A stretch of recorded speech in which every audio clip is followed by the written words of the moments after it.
కొన్నిసార్లు మనం చాలా స్ట్రాంగ్ ఉంటాం దేవుళ్ళు, కానీ కొంతమంది వ్యక్తుల యొక్క మాటల వలన చాలా బలంగా ఉన్నాం అనుకున్న మనము చాలా ఈజీగా ప్రభావితం చెందుతామండి. That is the power of words. అని మాటల్లో ఉన్న శక్తి అది. నువ్వు దేవుళ్ళో నమ్మకంగా సాగుతూ ఉన్నావు, ఎవరో వచ్చి అంటారు, ఇంత ప్రార్థన చేస్తున్నావు, ఏంటి నీకు, ఏంటి ఉపయోగం, ఏంటి ప్రతిఫలం ఏంటి? అలాగే ఉంది కదా నీ జీవితం. దేవుడు అందరికీ చేస్తున్నాడు, నీకు చేయట్లేదు కదా. లోకంలో ఇష్టానుసారంగా బ్రతుకుతున్న వాళ్ళే బాగున్నారు కదా.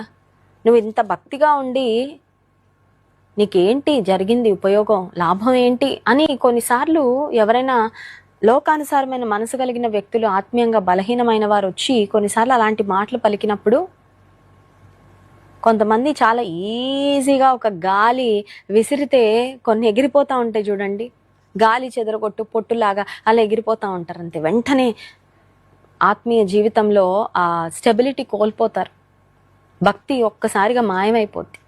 యోబు భార్య పక్కనే ఉంటూ యోబుతో, దేవుని విడిచిపెట్టయ్యా, దేవుని దూషించు, మరణం కమ్ము, ఇంకను నువ్వు యథార్థతను వదలకుందువా అని పలుకుతున్నప్పటికీ చాలా స్ట్రాంగ్గా విశ్వాసంలో, చాలా సడలని విశ్వాసంతో స్థిరమైన